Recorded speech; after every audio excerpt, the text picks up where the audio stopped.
Hey everyone, welcome back to Sapna study academy. आज हम पढ़ेंगे क्लास 9 साइंस का chapter number 5 the fundamental unit of life. जैसे कि हमने कभी घर बनाना हो तो घर बनाने के लिए हमसे सबसे पहले क्या चाहिए? ईंट चाहिए। तो ईंट को हम किसी भी घर की बेसिक यूनिट कह सकते हैं।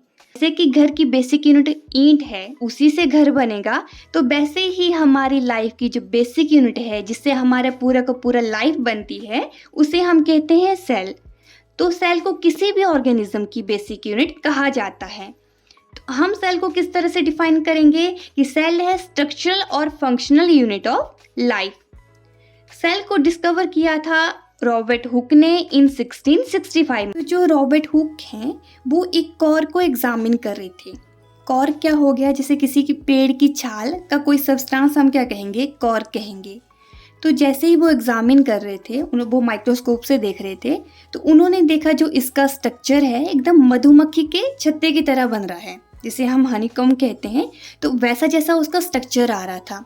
मधुमक्खी का छत्ता होता है, अभी उसमें छोटे छोटे से बॉक्सेस बने हुए हैं। छोटे छोटे बॉक्सेस हैं, इन्हें उन्होंने नाम दिया सेल का। ठीक है, जितने भी लिटिल बॉक्सेस हैं क्या कहते हैं? हम सेल कहते हैं। और सेल एक्चुअल में एक लैटिन वर्ड है जिसका मीनिंग होता है स्मॉल रूम। आगे हम देख लेते हैं टाइप्स ऑफ सेल।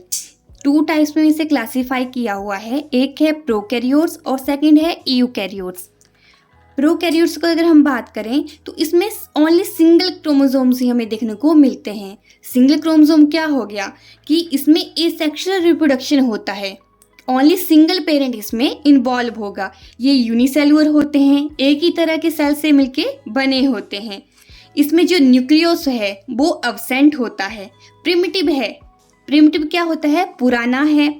इसमें न्यूक्लियर मेम्ब्रेन भी नहीं होता है। और इसका बेस्ट एग्जाम्पल है बैक्टीरिया। हम यूकैरियोट्स को देखें तो ये सिंगल या फिर मल्टी क्रोमोसोम्स भी इसमें देखने को मिलते हैं। अभी हम जो ह्यूमन है हम किसके अंडर आएंगे? वो आएंगे हम यूकैरियोट्स के, क्योंकि हमारे अंदर फादर के भी क्रोमोसोम्स होते हैं और मदर के भी।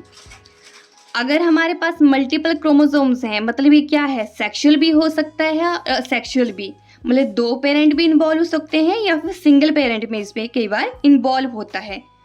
बहुत तरह के सेल से मिलके बना होता है। न्यूक्लियस जो है इसमें प्रेजेंट है और ये काफ़ी एडवांस है। वो वाला कैसा था? प्रिमिटिव था और ये एडवांस है। इसके अंदर न्यूक्लियर मेम्ब्रेन होती है और बेस्ट एग्जाम्पल है प्लांट सेल और एनिमल सेल। भी आगे हम एनिमल सेल और प्लांट सेल को भी डिफ्रेंशिएट कर लेते हैं। यहाँ पे आप देखेंगे ये है आपका एनिमल सेल और ये है प्लांट सेल। इनके बीच में क्या क्या डिफरेंसेस हैं? सबसे पहले हम बात करते हैं सेल वॉल की। तो सेल वॉल कौन सी है? ये वाली अंदर वाली जो आपको लाइन दिख रही है इसे हम क्या कहते हैं? Cell wall. तो जो सेल वॉल है वो प्लांट में प्रेजेंट होती है और एनिमल्स में अब्सेंट होती है। सेकंड आता है प्लास्टिड्स। तो प्लांट सेल में एक ग्रीन तरह का सब्सटेंस होता है जिसके अंदर जो प्लास्टिड कंटेन करते हैं। ये आगे हम प्लास्टिड के बारे में पढ़ेंगे। तो प्लांट सेल में प्लास्टिड जो होते हैं प्रेजेंट है और एनिमल में क्या हो गया? कोई प्लास्टिड वहाँ पे नहीं होता है। थर्ड आ जाते हैं आपके सेंट्रियोल्स। सेंट्रियोल्स है आपका ये वाला जो आपको दिख रहा है, यहाँ पे होता है सेंट्रियोल। एनिमल सेल में हमें सेंट्रियोल देखने को मिलता है, लेकिन प्लांट सेल में किसी तरह का कोई सेंट्रियोल नहीं होता है। फोर्थ आता है वैक्यूल्स का। वैक्यूल्स ये वाला जो आप देखेंगे, ये वाला जो बड़ा सा आपको इमेज दिख रही है, इसे हम कहते हैं वैक्यूल्स, जो प्लांट सेल में मौजूद होते हैं और इनका साइज जो है बहुत ज़्यादा होता है। और एनिमल सेल में कोई किसी तरह का वैक्यूल्स होता नहीं है। अगर बाई चांस हो भी जाए तो उनका साइज जो है वो बहुत ही छोटा छोटा रहता है। बहुत अच्छे से समझ गए हैं। आगे भी कुछ टर्म्स आती हैं, जैसे फर्स्ट है डिफ्यूजन। डिफ्यूजन क्या हो जाता है? जब हम जाते हैं high concentration to low concentration में। डिफ्यूजन किस में होता है? गैसेस में होता है। जैसे मान लो ये सेल है, यहाँ पे आपकी जो कंसंट्रेशन है बहुत ज़्यादा है और यहाँ पे जो सराउंडिंग है उसकी वहाँ की कंसंट्रेशन क्या है? बहुत कम है। ठीक है, ये वाला क्या है? रेड पार्ट ऑक्सीजन है। सेल में ऑक्सीजन बहुत ज़्यादा है और जो एनवायरनमेंट है वहाँ पे ऑक्सीजन कम है। तो डिफ्यूजन में क्या होगा? हाई कंसंट्रेशन से लो कंसंट्रेशन में ये ऑक्सीजन जाएगा, मतलब जो सेल है वो रिलीज कर देगा ऑक्सीजन को। वाइस वर्सा, अगर एनवायरनमेंट में ज़्यादा ऑक्सीजन है तो जो सेल है वहाँ से ऑक्सीजन ले लेगा। ये सीधा याद रखना है कि डिफ्यूजन में क्या होगा, जो गैसेज होती हैं हाई कंसंट्रेशन से लो कंसंट्रेशन की ओर जाती हैं। नेक्स्ट है ऑस्मोसिस। जो ऑस्मोसिस है उसमें भी हाई कंसंट्रेशन से लो कंसंट्रेशन की तरफ मूवमेंट होती है। पीछे हमने पढ़ा था गैसेस के बारे में, लेकिन जो ऑस्मोसिस है उसमें हम कंसिडर करते हैं वाटर को। ये 3 टाइप्स के यहाँ पे सॉल्यूशन बनते हैं, आइसोटोनिक, हाइपोटोनिक और थर्ड है हाइपरटोनिक।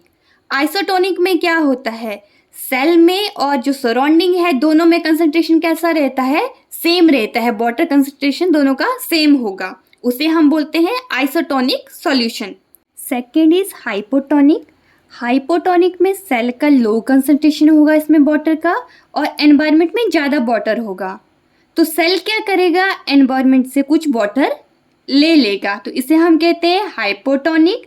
हाइपरटोनिक में क्या होता है, सेल के पास ज़्यादा कंसंट्रेशन रहता है वाटर का और एनवायरनमेंट में कम होगा, तो सेल कुछ वाटर अपने में से रिलीज कर देगा टू सराउंडिंग।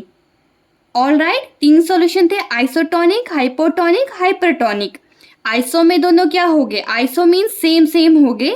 हाइपो में क्या हो जाएगा, सेल के पास कम होगा वाटर कंसंट्रेशन, और हाइपर में सेल के पास ज़्यादा कंसंट्रेशन होगा, तो इसे हम कहते हैं ऑस्मोसिस।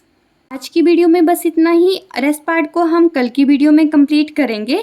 तब तक के लिए आप कोई सजेशन देना चाहते हैं, कोई क्वेरी है, कोई क्वेश्चन है, तो प्लीज़ कमेंट बिलो। तब तक के लिए thank you, and please do like, share and subscribe to my YouTube channel. Thank you.